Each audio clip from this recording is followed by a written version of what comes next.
Hello दोस्तों, आप सभी का स्वागत है। आज हम बात करेंगे राजस्थान कर्मचारी चयन बोर्ड जयपुर के बारे में, जिसने समान पात्रता परीक्षा सीईटी लागू की है। कॉमन एलिजिबिलिटी टेस्ट 2022 स्नातक स्तर की बात करेंगे। बोर्ड द्वारा अधीनस्थ एवं लिपिकीय सेवा और समान पात्रता परीक्षा 2022 के अंतर्गत निम्नलिखित सेवाओं हेतु समान पात्रता परीक्षा के लिए निर्धारित प्रपत्र में ऑनलाइन आवेदन पत्र आमंत्रित किए हैं। अब हम बात करेंगे कि किस किस वर्ग पर आपका ऑनलाइन आवेदन मान्य है, लागू किया गया है। राजस्थान होम गार्ड अधीनस्थ सेवा इसके प्लाटून कमांडर के ऊपर, और राजस्थान अभियांत्रिकी अधीनस्थ सेवा सिंचाई सेवा इसमें जिलेदार और पटवारी। इसके बाद अपन बात करते हैं राजस्थान अधीनस्थ लेखा सेवा में कनिष्ठ लेखाकार, जिसमें ग्रेजुएट की आवश्यकता होती है। और राजस्थान राजस्व लेखा अधीनस्थ सेवा तहसीलदार राजस्व लेखाकार। राजस्थान महिला अधिकारिता अधीनस्थ सेवा पर्यवेक्षक महिला अधिकारिता, और राजस्थान एकीकृत बाल विकास अधीनस्थ सेवा पर्यवेक्षक इस पे, और आपका राजस्थान कारागार अधीनस्थ सेवा उप जेलर, और अपना राजस्थान समाज कल्याण अधीनस्थ सेवा छात्रावास अधीक्षक ग्रेड सेकंड, यानी कि जिसमें आपके इन पदों के ऊपर सरकार ने सीईटी यानी समान पात्रता परीक्षा eligibility test, common eligibility test लागू किया गया है। इसका मतलब ये है कि विद्यार्थी को इन विज्ञप्ति जारी होने के बाद जो परीक्षा लेंगे, पहले इसमें पास होने का, फिर उसमें मुख्य परीक्षा में बैठ पाएंगे। इस परीक्षा का मतलब ये नहीं है कि इस परीक्षा का मतलब ये नहीं है कि वो इसमें नौकरी मिल गई है, जबकि केवल ये एजेंसी के ऊपर निर्भर होगा कि वो बाद में लिखित परीक्षा भी ले या साक्षात्कार ले या दोनों ही ले, ये उसके ऊपर निर्भर है। और समान पात्रता परीक्षा स्नातक स्तर वर्ष में कम से कम एक बार आयोजित की जाएगी, और समान पात्रता परीक्षा का स्कोर परिणाम की दिनांक से 1 वर्ष के लिए मान्य होगा, बाकी मान्य नहीं होगा। यानी वैकेंसी निकल जाती है, उसके अगर 2 परीक्षाएं हो जाती है तो जिस अवधि के दौरान विज्ञप्ति निकली है उस वक्त आपके पास जो सीईटी का रिजल्ट होगा वही मान्य होगा। इसके अंदर बोर्ड द्वारा समस्त अभ्यर्थियों के अंक समान पात्रता परीक्षा में उपस्थित हुए हैं प्रकाशित किया जाएगा, और समान पात्रता परीक्षा में उपस्थित होने के प्रयासों के संबंध में कोई निर्बंध नहीं है। अभ्यर्थी के पास या समान पात्रता परीक्षा में अपना स्कोर सुधारने का अवसर होगा, यानी कि इसमें अभ्यर्थी कितनी ही बार बैठ सकता है। इसमें ये नहीं लागू किया गया है कि आपको कितनी बार बैठना है, यानी असंख्य जब तक आपकी उम्र है इसके लायक तब तक आप इस परीक्षा में बैठ सकते हैं। इसको पास करने के बाद ही आप उसमें भागीदार होंगे, अन्यथा नहीं होंगे।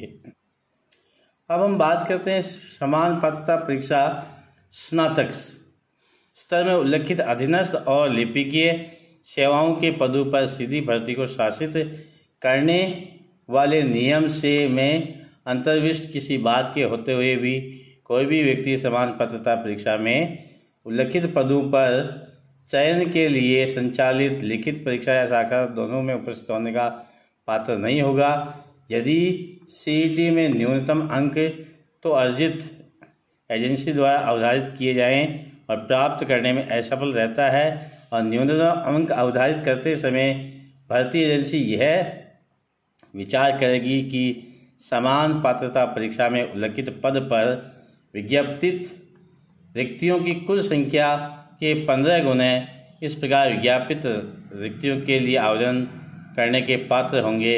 यानी किंतु जैसे कि किसी परीक्षा में 100 पद निकाले गए हैं तो इस परीक्षा में केवल 1500 ही पास किए जाएंगे और इसमें मिनिमम अंक रखे गए हैं 40।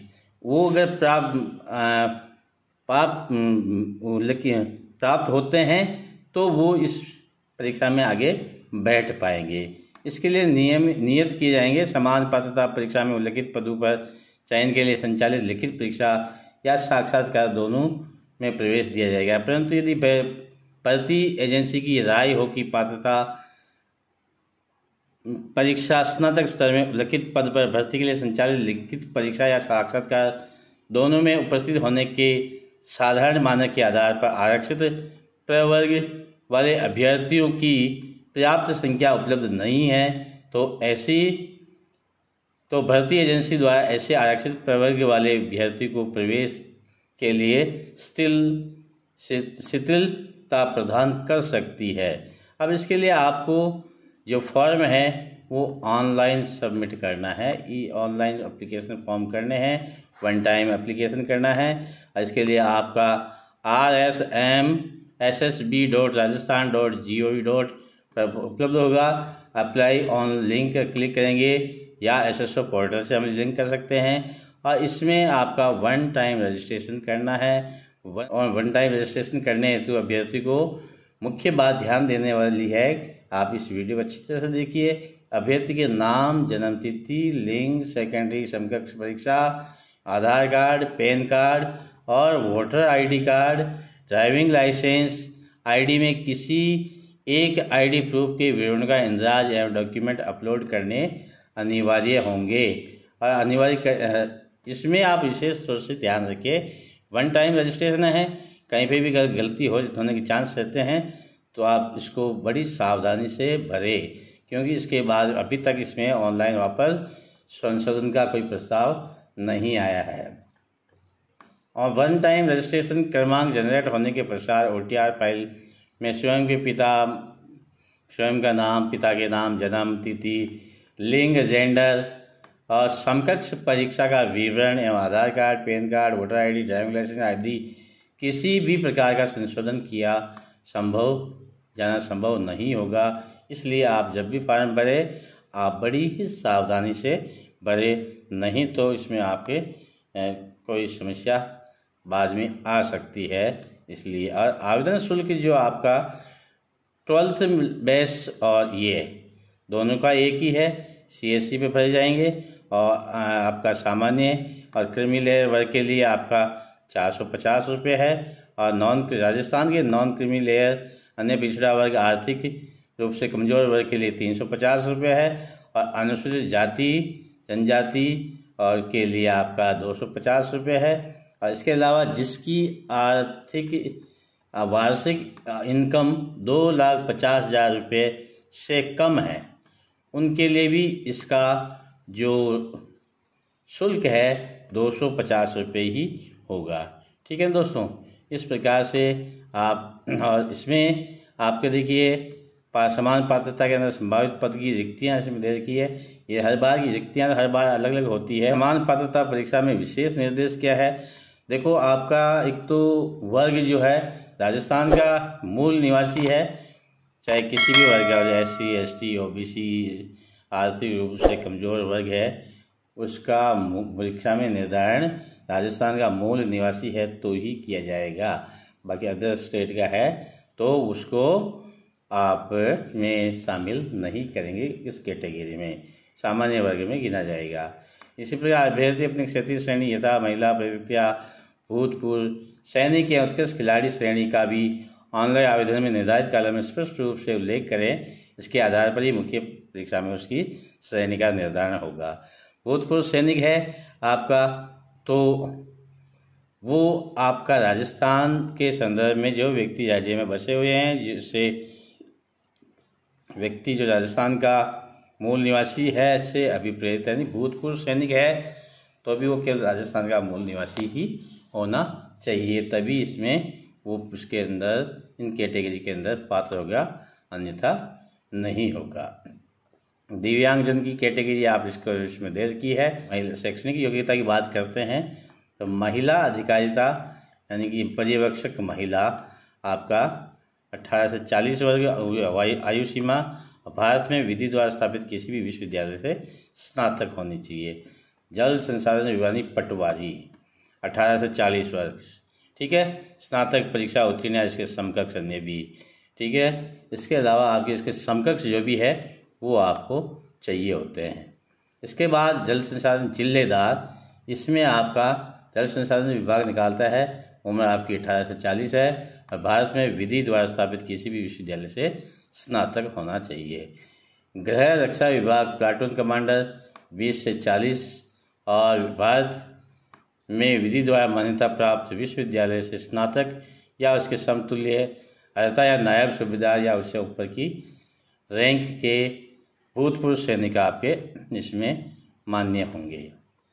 राजस्व मंडल में आपका तहसील राजस्व लेखाकार, उम्र 21 से 40 और इसमें भी आपका देखिए भारत के द्वारा मान्यता प्राप्त किसी भी विश्वविद्यालय से डिग्री स्नातक होना चाहिए।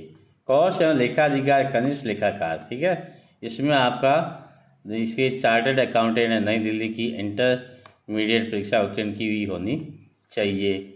और इसके अलावा इलेक्ट्रॉनिक विभाग से आपका DEACC द्वारा संचालित O या उच्च लेवल प्रमाण पत्र होना चाहिए, यानी कंप्यूटर की जानकारी उसे पूर्ण रूप से होनी चाहिए ऐसी।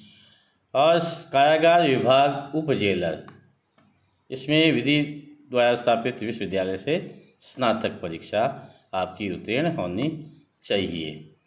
इसके बाद हम बात करते हैं समेकित बाल विकास पर्यवेक्षक, और ये भारत में विधि द्वारा स्थापित किसी भी विश्वविद्यालय से स्नातक होना चाहिए। सामाजिक न्याय और अधिकारिता विभाग छात्रावास अधीक्षक, इसमें भी विधि द्वारा स्थापित किसी विश्वविद्यालय से स्नातक होना चाहिए। इस प्रकार से ये आपकी पद है और इसमें आयु सीमा में छूट कैटेगरी या श्रेणी के अनुसार राजस्थान सेवा नियमों के अनुसार होगी, बाकी सेवा नियम वही रहेंगे।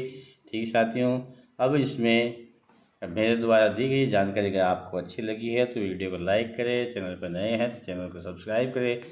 फिर मिलेंगे अगले वीडियो में, तब तक के लिए जय हिंद जय भारत।